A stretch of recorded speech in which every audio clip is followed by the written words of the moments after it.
denunciar esses atos de racismo e violência e exigir que tais manifestações de desrespeito à dignidade humana tenham fim. Durante mesmo os 4 séculos da escravidão, nós vamos ver a atuação do negro brasileiro como um homem participante de uma sociedade, embora negando às vezes ele mesmo a sua origem racial. Quando eu cheguei na universidade, a coisa que mais me chocava era o eterno estudo sobre o escravo, como se nós só tivéssemos existido dentro da nação como mão de obra escrava, como mão de obra para a fazenda e para a mineração. Então, nesse momento, a utilização do termo quilombo passa a ter uma conotação basicamente ideológica, basicamente doutrinária, no sentido de agregação, no sentido de comunidade, no sentido de luta, como se reconhecendo homens, como se reconhecendo pessoas que realmente devem lutar por melhores condições de vida, porque merecem essas melhores condições de vida, na medida em que fazem parte dessa sociedade. Se você é ser negro, você é de classe.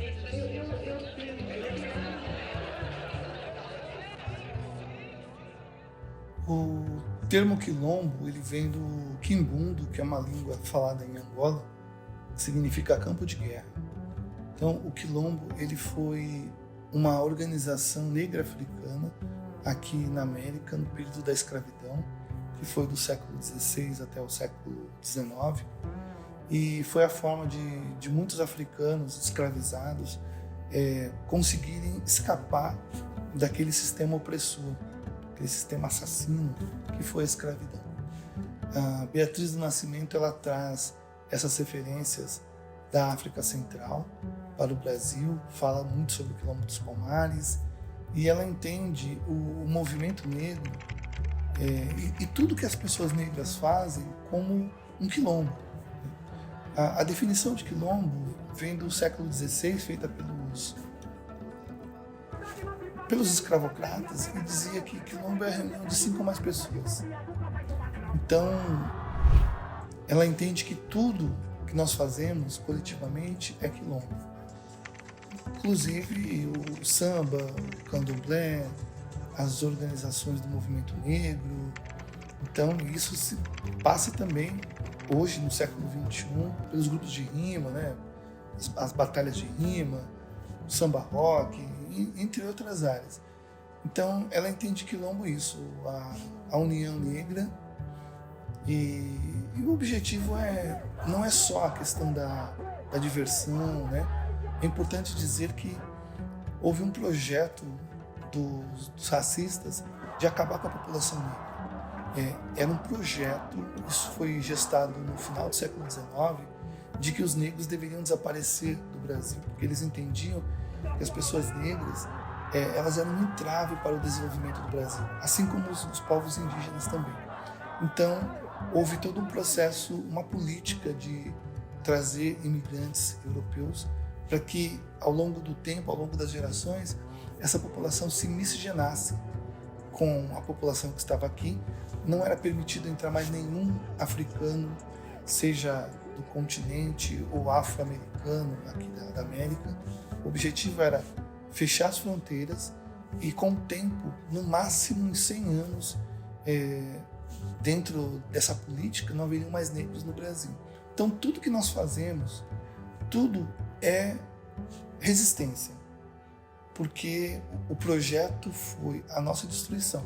Inicialmente, usar a força de trabalho da nossa gente até a exaustão, e essas pessoas serem mortas e posteriormente substituídas por novas pessoas vindas do continente africano, e posteriormente a substituição dessa população com o objetivo de exterminá-la. Todo mundo com a mão pro alto aí, caralho! Vem! Você tem duas opções. Ou você vai escolher, vai morrer ou vai matar! Você tem duas opções pra você escolher!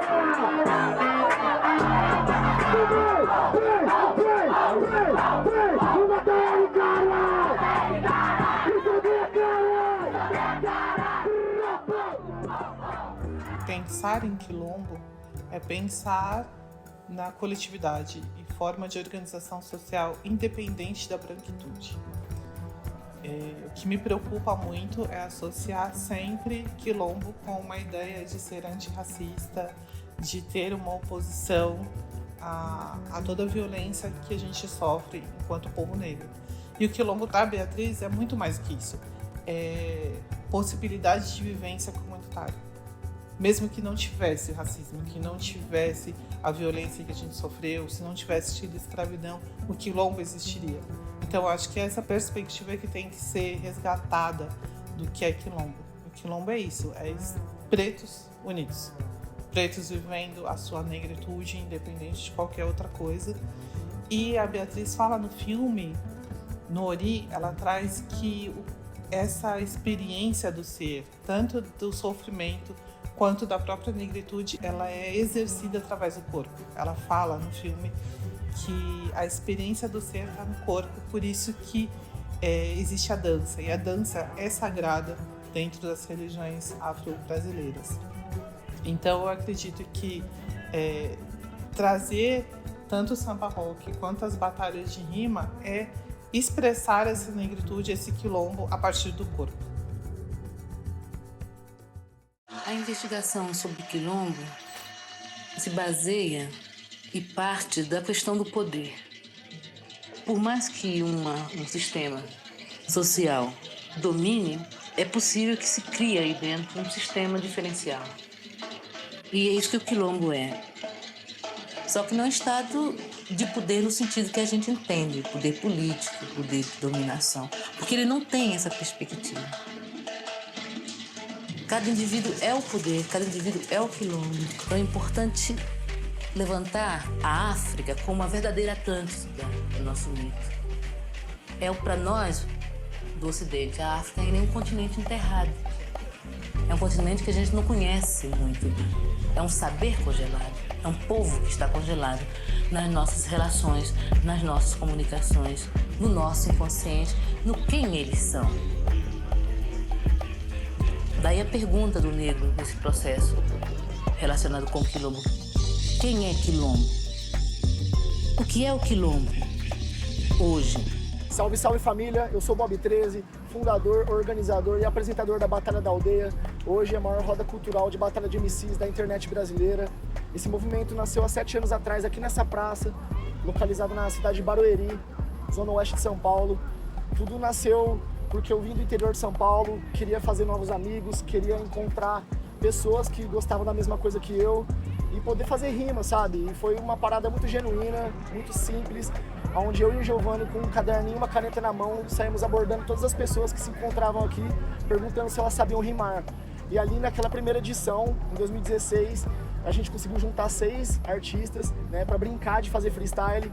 E ali nasceu a primeira edição da Batalha da Aldeia, tinha pouquíssimas pessoas, mas hoje, semanalmente, aqui nessa praça, toda segunda-feira, cerca de 1.000 a 2.000 pessoas colam para poder desfrutar do hip hop, da cultura hip hop, da cultura das batalhas de MCs e fazer a parada acontecer da melhor forma possível. Eu acredito que a importância do nosso movimento cultural para dar continuidade na resistência da cultura preta é dar oportunidade, seja o público que vem para assistir ter o seu direito democrático de votar naquela rima que foi mais impactante na ideologia, tá ligado? Ou também, mano, os MCs que estão ali, mano, levantando a bandeira, mano, da resistência, sempre em suas rimas, tá ligado, mano? Eu acho que isso é muito importante.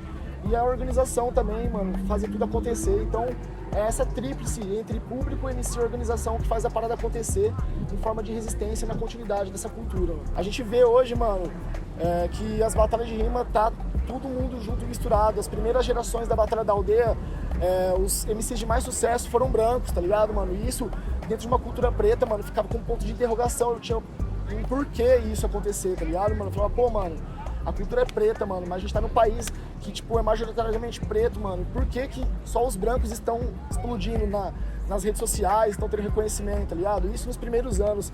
E eu vejo, mano, que isso tá acontecendo de uma forma muito forte e eu tô muito feliz por isso, porque a gente vê que hoje os melhores do Brasil são pretos, tá ligado, mano? São os caras que realmente com um trabalho dedicado e, tipo, constante, conseguiram o seu destaque, tá ligado?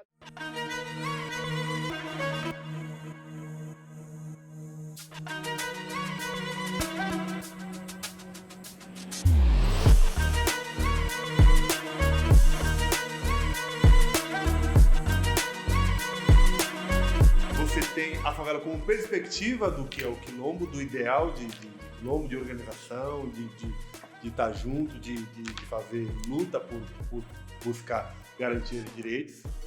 Só que aí a gente vive no meio desse caminho todo um processo crescente do sistema capitalista e de cada vez mais de individualização. Então você tem a perspectiva comunitária de estar junto, de somos nós, de juntos somos mais fortes, por mais que a gente replique isso nos status das redes sociais, entre isso concretamente acontecendo, como já aconteceu. E hoje, não digo que não aconteça, mas o movimento de aquilombamento é justamente de resgatar esse processo de organização. Eu digo assim, cada favela é um mundo à parte, é um espaço à parte, com uma história à parte, organizações internas que vão se dando. O processo de individualização, por exemplo, para o nosso trabalho, é cada vez mais desafiador para juntar o povo para fazer algumas lutas ou para algumas demandas. Quando dá enchente na favela, tá todo mundo junto, porque tem que todo mundo subir as coisas. Quando acontece incêndio, já pode ser várias vezes. Por incêndio e por enchente. Então todo mundo se junta, que tem que, senão essa porra vai matar todo mundo, vai destruir a vida de todo mundo. É o espaço que sobrou pro pobre e pro preto morar, é a beira do córrego, é o morro, é o pedaço de terra que não era valorizado. O processo de matança também se dá quando você nega direitos. Então até hoje a gente ainda luta por... A gente fala nos quilombos históricos, né, da demarcação. Então, a Beatriz do Nascimento, ela fazia parte dessas organizações negras que estavam pensando, juntamente com os quilombolas urbanos e os quilombolas do campo, estratégias de superação de desafios. E durante muito tempo, o quilombo era algo invisível. E até hoje tem gente que não acredita que existem quilombos no Brasil, né? Então, é importante também dizer que hoje, faz já um dia que a Beatriz do Nascimento foi considerada a heroína da pátria. Então, ela está com o seu nome registrado no livro de Heróis e Heroínas da Pátria. E isso mostra a importância dela, o trabalho fantástico que ela produziu nos anos 70, 80, e isso vai continuar sendo levado para as próximas gerações, porque as reflexões que ela fez foi fundamental num período de retomada da liberdade. Só que eu acredito que consciência é quando a gente assume o nosso conflito. E assumir o nosso conflito é assumir todas essas dores. E consciência negra é a gente nunca jogar esse ódio contra a gente mesmo.